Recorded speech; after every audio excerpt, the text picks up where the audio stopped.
do mundo, vamos às nossas coberturas especiais de hoje e falamos sobre a Operação Teia de Aranha, um nome apropriado por uma série de motivos. O que acontece na Ucrânia é uma operação militar histórica e, como eu disse, por um número de motivos.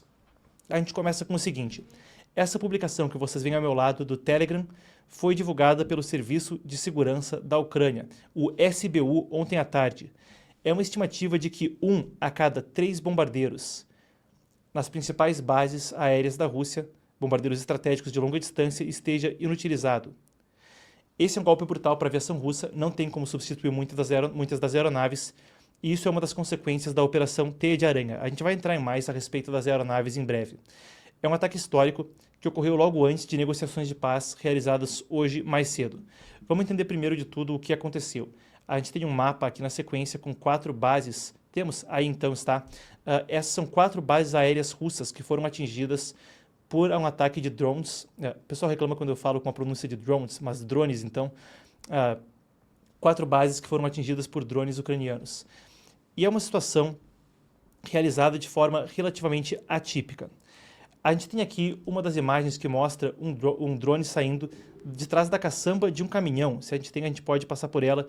Tá aí então. Isso é um drone que sai de trás da caçamba de um caminhão. Isso foi precisamente o que aconteceu ao longo de 4 bases por toda a Rússia.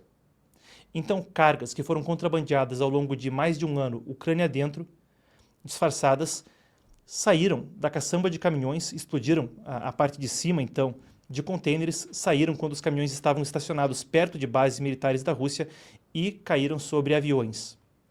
A agência Reuters confirmou que esse vídeo era de fato perto de uma base militar. Não foi possível confirmar a data específica desse vídeo, mas uma série de vídeos similares como esse também registraram parte do que aconteceu dentro da Federação Russa. O governo ucraniano também divulgou imagens dos drones utilizados no ataque. A gente tem aqui algumas das imagens divulgadas pelo governo da Ucrânia. São imagens não só dos drones, mas também outras relacionadas ao ataque. E aí vocês veem essas cargas que parecem uma espécie de container de madeira, e foram precisamente elas que, de trás da caçamba de caminhões, explodiram a parte de cima, e então os drones saíram voando. Pequenos drones, também com capacidade de IA, que voando perto do solo e com câmeras, são os chamados drones de primeira pessoa. Então, voando perto do solo e com capacidade de IA também para reconhecimento de terreno, eles passaram então a atacar esses aviões. Essas são as imagens divulgadas pela Ucrânia do ataque. O presidente ucraniano Volodymyr Zelensky também publicou a respeito nas redes sociais e comemorou isso como uma vitória estratégica planejada há muito tempo. A gente tem aqui a publicação então de Zelensky. Eu leio com vocês o pronunciamento dele, que é curto. Ele também falou a mesma coisa em uma transmissão ao vivo anteriormente. Ele disse o seguinte: temos aqui? Temos então. As palavras de Zelensky foram: hoje uma operação brilhante foi realizada em território inimigo, alvejando apenas objetivos militares, especificamente o equipamento usado para atacar a Ucrânia. A Rússia sofreu perdas significativas, completamente justificadas e merecidas. O preparo tomou mais de 1 ano e meio. Planejamento, organização e cada detalhe foi perfeitamente executado. Pode ser dito com confiança que isso foi uma operação absolutamente única. O que é mais interessante, e agora isso pode ser dito publicamente, é que o, aspas, escritório da nossa operação no território russo estava localizado diretamente ao lado dos quartéis generais da FSB em uma das regiões. A FSB é a sucessora da KGB, o Serviço de Inteligência da Federação Russa. Foram 2 as organizações que saíram da KGB, uma delas foi a FSB, a outra a STB. Então, um negócio tremendo, afinal de contas, Putin chegou ao poder quando era diretor da FSB. No total, 117 drones, ao que disse Zelensky, foram utilizados na operação, com um número correspondente de operadores envolvidos. 34% da força de bombardeiros de mísseis estratégicos que estavam nas bases foi atingida. O nosso pessoal operou através de várias regiões russas em 3 fusos horários diferentes, e as pessoas que nos assistiram foram já retiradas de território russo antes da operação e estão agora a salvo. Ele então continua a dizer, falando que isso foi autorizado há 18 meses atrás, e é satisfatório ver que agora está acontecendo. Antes da operação, eles disseram ter inteligência falando que a Rússia estava preparando mais um ataque imenso. É muito importante para todo o nosso povo que não ignore os alertas de ataque aéreo. Lembrando, uma semana atrás, antes disso acontecer, foi também a ocasião na qual os maiores ataques de drones da Rússia contra a Ucrânia foram executados, atingindo mais de 3 dezenas de cidades, incluindo Kiev, a capital, e Mykolaiv, entre outros centros urbanos. Agora, alguns relatos da mídia local apontam que os drones estavam, como a gente viu nas imagens, dentro de contêineres de madeira. Eles foram contrabandeados para dentro da Federação Russa ao longo de um tempo bastante comprido. Ainda vale a pena acrescentar o seguinte: os motoristas de caminhões que estavam levando essas cargas aparentemente não eram parte deliberada da operação. Eram caminhoneiros que estavam fazendo como se fosse um frete comum. Eles tinham que estacionar o caminhão num lugar e sair de lá, era o serviço contratado, e então quando chegaram lá, viram os drones saindo de dentro dos contêineres, e aí já era tarde demais. Tem alguns vídeos e reportagens conflitantes exatamente a respeito disso e a respeito da ciência dos motoristas, mas essa é a versão mais comumente veiculada na mídia ucraniana. Agora, isso significa uma série de questões e a gente vai passar por alguns dos aspectos que têm sido trazidos por analistas a respeito desse ataque. Eu comecei a reportagem falando que ele era histórico por uma série de motivos. A gente vai expandir para alguns deles. Alguns que são relativos à diplomacia, alguns que são relativos a como a guerra moderna se configura daqui em diante com ataques com drones e IA se tornando mais comuns, e alguns mesmo a respeito do que isso significa para o conflito diretamente em termos do campo de batalha. E agora a gente tem algumas imagens de satélite que eu quero passar com vocês na sequência. Essas são imagens de satélite. Temos aqui as imagens de satélite divulgadas também por algumas empresas de satélites e em parte pelo governo ucraniano. Elas mostram o antes e o depois, e a estimativa de 41 aviões destruídos parece também ser verificável. Os bombardeiros que foram destruídos são bombardeiros de longo alcance, capazes de carregar mísseis de cruzeiro, alguns deles com capacidade nuclear, Tupolev 160, 22M3, entre outros aviões. Eles são todos descendentes não, são ainda remanescentes, melhor dizendo, da frota soviética. São aviões já com um projeto, alguns deles já modernizados, mas relativamente antiquados. Mesmo os mais modernos são ainda da era soviética e são bombardeiros da década de 1980. O tamanho desse impacto é significativo porque não é fácil para a Força Aérea Russa substituir esses aviões. Eu confiro aqui o nome para garantir que eu não vou falar alguma besteira, mas aqui está então.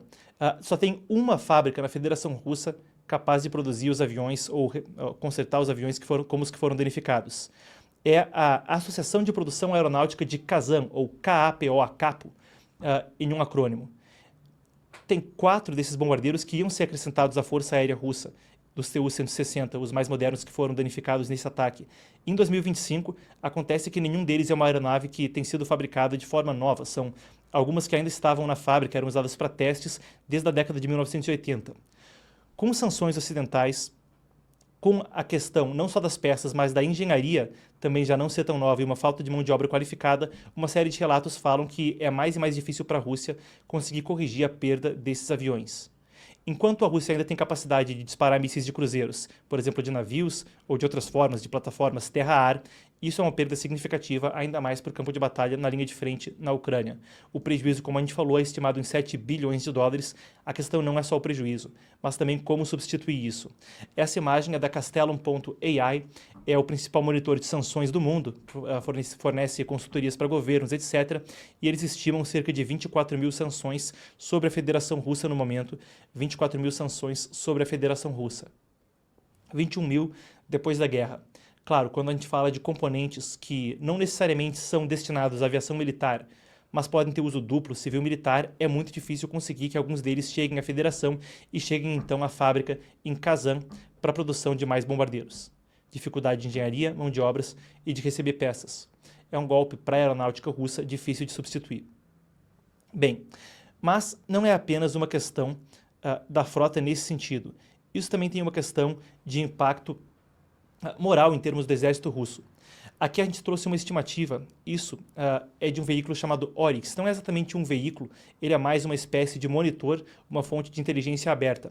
E basicamente o que essa organização faz é que eles monitoram com fotos de satélite e fotos do campo de batalha quais são as perdas de ambos os lados do conflito, sem tomar partido de nenhum deles, só tentando ter uma estimativa relativamente precisa do que foi perdido.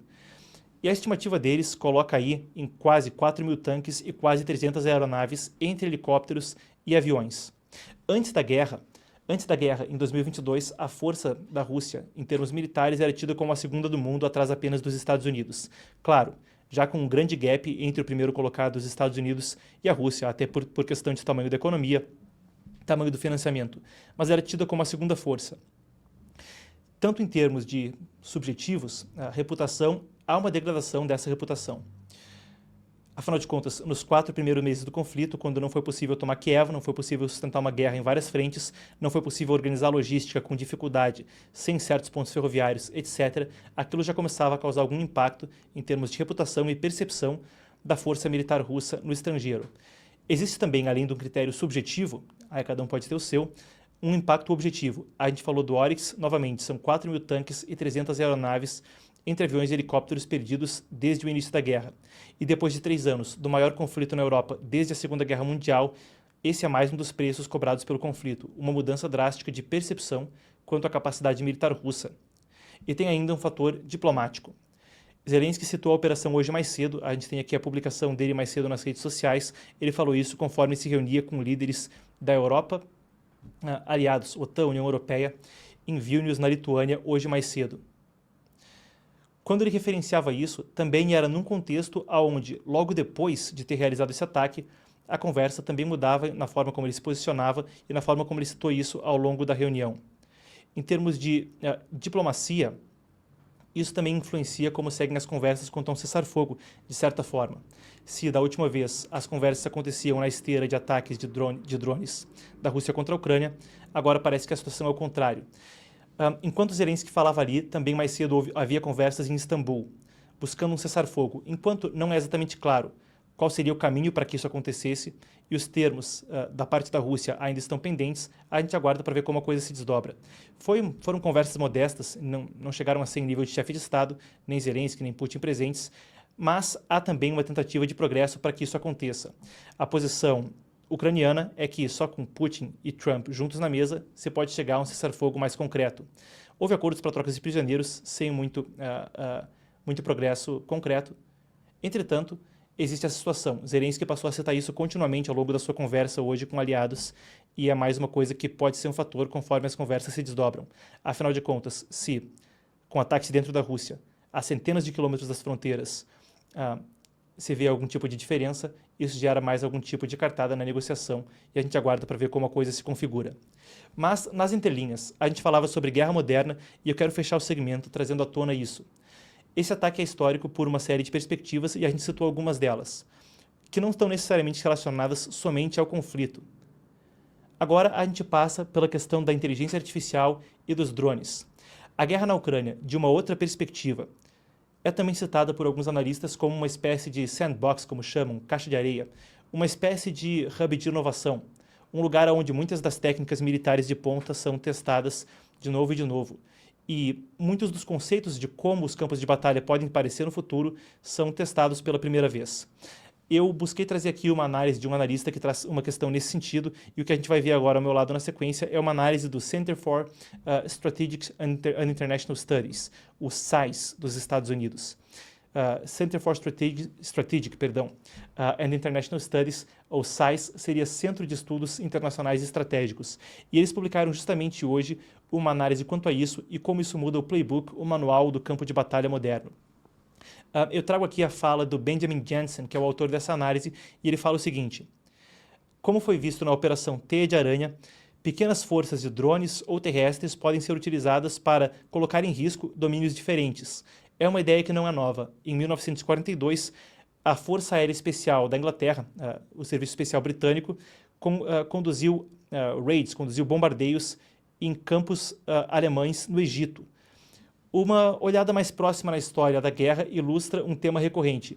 O melhor local para acabar com aeronaves é quando elas estão no solo, e existe um longo registro de ataques terrestres contra bases aéreas, mas a Ucrânia acabou de trazer esse conceito para a era dos drones, complementando uma série que havia sido realizada mais cedo de ataques de longa distância a bases aéreas da Rússia.